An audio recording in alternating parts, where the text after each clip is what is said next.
Doctor ఇప్పుడు చాలామంది మా ఏజ్ అయిపోయింది డాక్టర్ అంటే, మీరు ముందే ఎగ్ ఫ్రీజింగ్ చేసుకుంటే బాగుండేదని చెప్తున్నారు. ఇప్పుడు ఎవరికైతే పెళ్లి మేము కొంచెం లేట్‌గా చేసుకున్న వాళ్ళకి ఎగ్ ఫ్రీజ్ చేసుకోండి అని చెప్తున్నారు.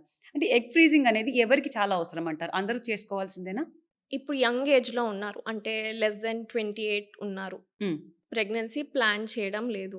మీరు రెగ్యులర్ హెల్త్ చెకప్‌కెళ్లారు. ఏఎంహెచ్ లో ఉంది. 0.5, 0.6 హ్మ్. కంపల్సరీ ప్రెగ్నెన్సీ ప్లాన్ చేయట్లేరు అంటే ఫ్రీజ్ యువర్ ఎగ్స్. అంటే మీకు ఓకే. 25కే ఏఎంహెచ్ అనేది 0.5 ఉంది అంటే నార్మల్‌గా 2-4 ఉండాల్సింది 0.5 ఉంది. అంటే 25% మిగిలాయి మీకు ఎగ్స్. ఓకే. ఓకే. సో, ఇప్పుడు మీరు తొందరపడాలి. ఇప్పుడు హుహు. కంగారు పడాలి. ఇలాంటి వాళ్ళు ఎగ్స్ ఫ్రీజ్ చేసుకోవాలి. 30 దాటింది, 32 దాటింది. నేనింకా పెళ్లి గురించి గానీ, ప్రెగ్నెన్సీ హ్మ్. గురించి గానీ డిసైడ్ చేసుకోలేకపోయాను. 34 లోపు ఎగ్స్ ఫ్రీజ్ చేసుకుంటే సేఫర్. ఓకే. మనం 35 దాటింది, నంబర్ తగ్గుతుంది, క్వాలిటీ తగ్గుతుంది. సో, అప్పుడు మీకు multiple cycles of egg freezing అవసరం పడొచ్చు. ఓకే. సో, మీకు ఎగ్ కౌంట్, క్వాలిటీ బెటర్ ఉన్నప్పుడు చేసుకుంటే, ఒక్క సైకిల్‌లోనే మీకు కావాల్సినన్ని ఎగ్స్ వచ్చే ఛాన్సెస్ బెటర్ ఉంటాయి. హుహు. ఏఎంహెచ్ అంటే ఏంటి డాక్టర్? మీరిందాక చెప్పారు కదా! ఏఎంహెచ్ అనేది ఒక బ్లడ్ టెస్ట్. హ్మ్. Ovarian reserve test. హ్మ్. మీ ఓవరీస్‌లో ఎన్ని ఎగ్స్ ఉన్నాయన్నది ఆ టెస్ట్ ద్వారా మనకు తెలుస్తుంది. 2-4 ఇస్ నార్మల్ రేంజ్.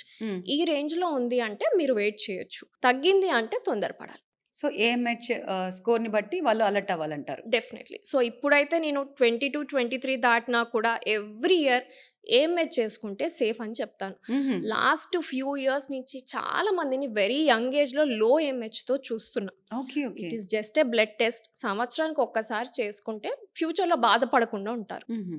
పూర్తి పాడ్‌కాస్ట్ చూడడానికి కింద కనిపిస్తున్న లింక్ క్లిక్ చేసి కంప్లీట్ పాడ్‌కాస్ట్ చూసి మీ అభిప్రాయాన్ని తెలియజేయండి.